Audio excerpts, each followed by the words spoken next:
2019, lebih tepatnya tanggal 19 Juni sampai 25 Juni. Itu adalah pertama kalinya saya mencoba keliling ke Pulau Jawa dengan rute Jember, Cirebon, PP.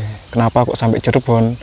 Ya karena tujuan saya touring, yaitu tujuan utama untuk ziarah ke beberapa wali, ke beberapa penyebar agama Islam, atau yang populer disebut dengan Wali Songo, serta pastinya ya liburan.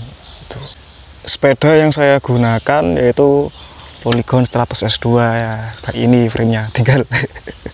Yang saya gunakan juga dari keliling Pulau Jawa pertama sampai keempat saya menggunakan ini Polygon Stratos S2. Pada waktu itu grup setnya masih Shimano jadul ya, 9 speed, cranknya 5339, sprocketnya 1224, sangat berat kalau digunakan untuk tanjakan.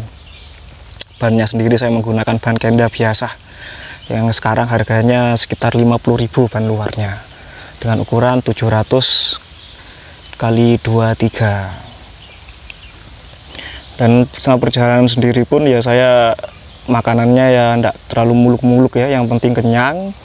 Jadi prinsipnya yang penting bisa makan kenyang. Jadi sehari saya waktu itu pengeluaran sekitar 30.000 sampai 40.000, jarang sampai 50.000. Ya makan apa ya, makan nasi lah. Ya, nasi pecelan 5.000 dapat waktu itu.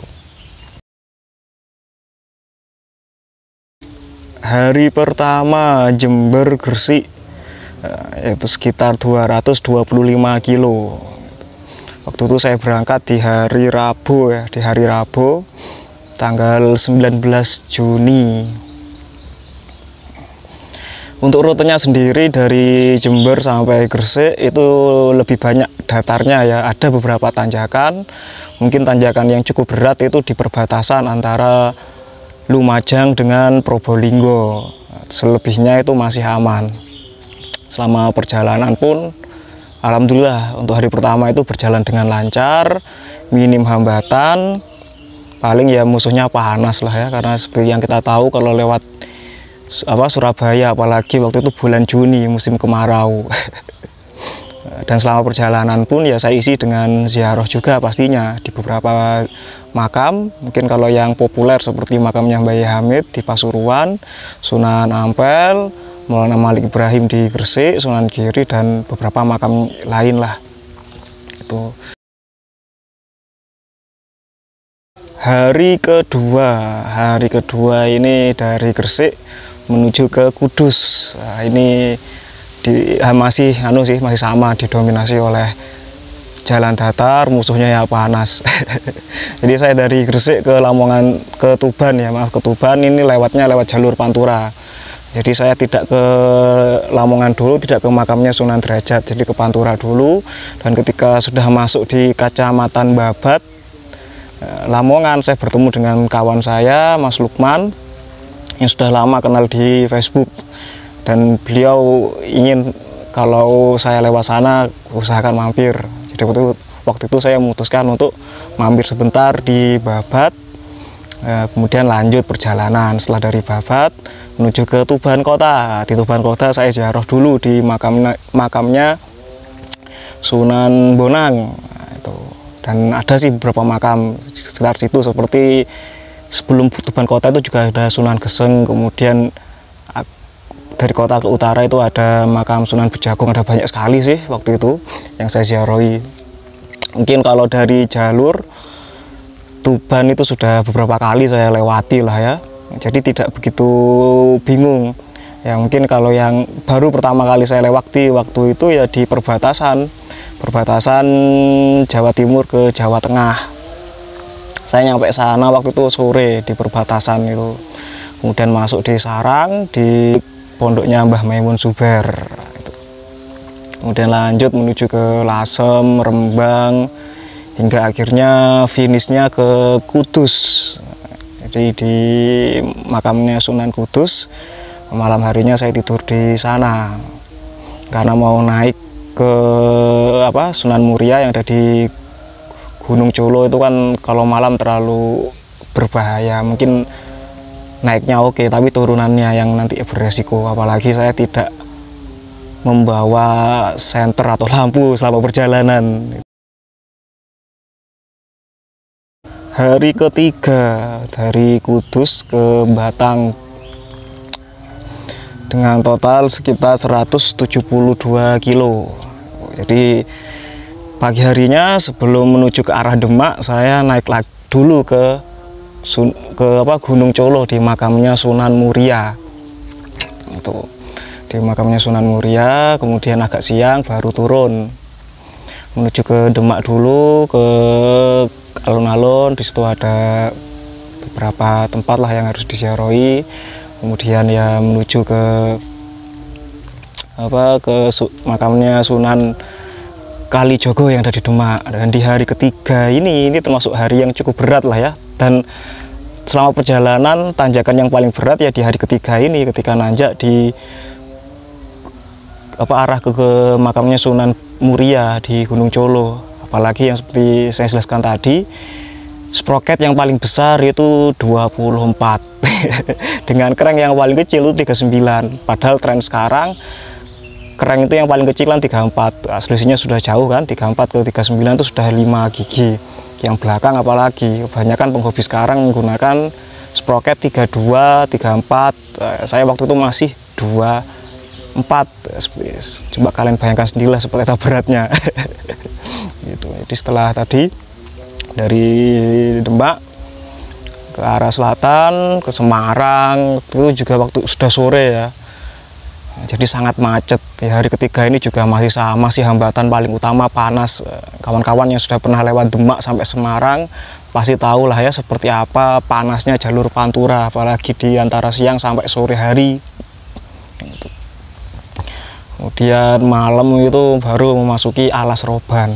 Lah, waktu lewat Alas Roban saya ternyata salah jalur. Jadi kan di Alas Roban ada 2 jalur kan, ada jalur lama, ada jalur baru. Saya waktu itu lewat jalur baru. Saya mikirnya karena jalur baru, oh ini lebih enak.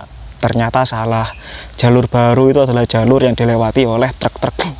Jadi waktu masuk jalur tersebut gelap dan tanjakannya cukup lama, cukup panjang dan lebih berat lah daripada jalur yang lama. Dan malam itu pun cukup dingin lah ya, bulan Juni ya, akhir bulan Juni dingin. Dan keluar dari Alas Roban saya sangat kedinginan waktu itu, dan akhirnya mencari musola atau masjid terdekat. Dan waktu itu memutuskan untuk tidur di musola kecil yang ada di Kecamatan Subah kalau tidak salah, yang berada di Batang sebelum kota ya. Jadi baru keluar dari Alas Roban. Hari keempat dari Batang menuju ke Cirebon, ya, sekitar 172 kilo juga. Itu efek kedinginan ketika lewat di Alas Roban. Kemudian saya juga lupa tidak bawa jaket, jadi pagi harinya itu fisik agak ngedrop ya. Jadi waktu pas setelah Batang kota saya ketemu dengan Mas Dwi. Nah, itu sempat ngobrol dan akhirnya disuruh istirahat sebentar di rumahnya. Ya, saya istirahat lah karena memang fisiknya sedang tidak beres waktu itu. Istirahat, kemudian baru lanjut setelah zuhur sih kalau tidak salah, malah hampir asar waktu itu. Nah, kemudian lanjut menuju ke arah Cirebon, sampai Cirebon malam waktu itu. Langsung ziarah ke makam Sunan Gunung Jati. Selain itu juga ada banyak sih beberapa makam yang saya ziarahi. Setelah selesai saya langsung mencari masjid lagi untuk tidur. Waktu itu sempat bingung mau tidur kemana, karena sebelum mencari tempat untuk tidur sempat diberitahu oleh orang kalau di daerah tersebut rawan. Jadi saya waktu sempat mencari kantor polisi terdekat, inginnya tidur di sana. Ternyata tidak diizinkan waktu itu, apalagi saya tidak membawa surat jalan. Kemudian saya nego-negoan. Setelah saya nego akhirnya boleh, tapi ya yang saya titipkan di sana sepedanya. Jadi yang penting sepedanya aman. Kemudian saya langsung jalan kaki menuju ke pom bensin terdekat, mungkin hampir 1 kilo sih dari polseknya waktu itu, atau 500 meteran lah. saya tidur di situ. Hari kelima, nah, ini hari kelima dari Cirebon menuju ke Semarang. Ini kilometernya juga cukup jauh ya, sekitar 251 kilo.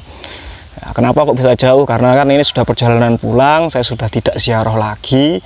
Nah, jadi waktunya banyak ya saya gunakan untuk goes. Berbeda dengan ziarah, selama ziarah itu kan waktu banyak terpotong untuk ziarah. Di satu makam saja waktu yang saya habiskan antara setengah jam sampai 1 jam itu. Jadi selama perjalanan pulang itu biasanya memang jaraknya cukup jauh-jauh. Kembali lagi tadi ke hari kelima di Cirebon ke Semarang, sekitar 251 kilo. Ya, jalurnya ya karena tadi sudah saya lewati waktu berangkat, jadi sudah sangat paham sekali. Dan malam harinya saya tidur di rumahnya Mas Sony yang ada di Semarang, dari kota ke selatan. Jadi waktu mencari alamat rumahnya itu saya sempat kebingungan ya, sempat nyasar berkali-kali sampai molor satu jam lebih kalau tidak salah itu sasarnya, hingga akhirnya ketemu. Karena saya waktu itu masih belum paham trik menggunakan Google Map, karena kan kalau kita klik jalan nanti ketika kita bablas itu kan rutenya akan dirubah secara otomatis. Nah, karena sering kebablas beberapa kali ya, jadi malah nyasar terus. Waktu itu jadi sampai kemalaman, tapi akhirnya ya bisa ketemu dan tidur di sana. Dan selama perjalanan itu termasuk tempat tidur yang enak ya di rumahnya Mas Sony, karena saya bisa tidur di kasur. Kalau yang lain kan tidurnya ya di atas lantai. Di atas lantai dingin dan musuhnya nyamuk. Di pagi harinya saya lanjut perjalanan, yaitu hari ke-6. Hari ke-6 ini berarti dari Semarang langsung ke Lamongan, sekitar 253 kilo. Itu ya hampir sama sih ya, jadi karena sudah tidak ziarah langsung bisa bablas. Tapi setelah di Tuban saya ziarah lagi, karena kan ketika di Tuban kota saya cuma di Sunan Bonang, seperti Maulana Ibrahim Asmoro Kondi. Ya, itu kan tidak saya ziarahi karena tidak lewat situ. Jadi saya ziarah ke situ, dan malam harinya saya tidur di pom bensin yang berada sebelum pelabuhan Paciran kalau tidak salah ya. Itu jadi sebelum makamnya Sunan Derajat. Itu rencananya itu malamnya ingin bablas Sunan Derajat, tapi karena fisik sudah terlalu capek, itu ya lumrah lah hari ke-6 waktu itu ya. Jadi saya memutuskan untuk tidur di pom bensin karena pomnya juga buka 24 jam, jadi insya Allah aman. Hari ke-7 ini adalah hari terakhir dan rute yang paling jauh. Itu hari ke-7 dari Lamongan ke Jember sekitar 279. Nah, ini saya melewati jalur Dendles. Nah, kalau jalur yang di utara kan ada dua, ada jalur Dendles, ada jalur Pantura. Jalur Dendles ini lebih lama daripada Pantura, dan biasanya jalur Dendles ini lebih dekat dengan laut. Jadi biasanya kalau kena angin tuh lebih berat jalur Dendles. Itu paginya saya ziarah dulu ke Paciran, Sunan Derajat, kemudian Maulana Ishak. Baru setelah itu pas arah ke Gresik. Sebelum Gresik kota, di perbatasan di Kecamatan Sedayu itu juga ada. Kemudian ada banyak sih makam-makam yang waktu itu juga saya ziarahi, sehingga nyampe rumah agak malam waktu itu ya, karena ya paginya masih ziarah di beberapa tempat terlebih dahulu. Alhamdulillah Tour de Java pertama ini bisa berjalan dengan lancar,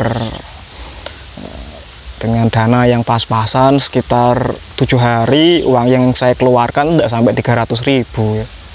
Ya karena setiap hari pengeluaran antara 30 dan 40.000. Itu. Dan waktu itu saya masih sangat ingat sekali, dalam hati saya sempat berpikir kemungkinan ini adalah tur terjauh dan terakhir saya. Itu. Dan saya pun tidak pernah menargetkan apakah akan tur lagi seperti ini atau tidak. Ya mungkin itu tadilah ya penjelasan secara singkat Tour de Java keliling Pulau Jawa PP Jember Cirebon sejauh 1.600 kilo dalam waktu 7 hari dengan tujuan keliling pulau ziarah Wali Songo. Ya mungkin kalau ada yang ditanyakan langsung komen saja. Mohon maaf apabila tidak maksimal penjelasannya, kurang lebihnya saya mohon maaf. Assalamualaikum warahmatullahi wabarakatuh.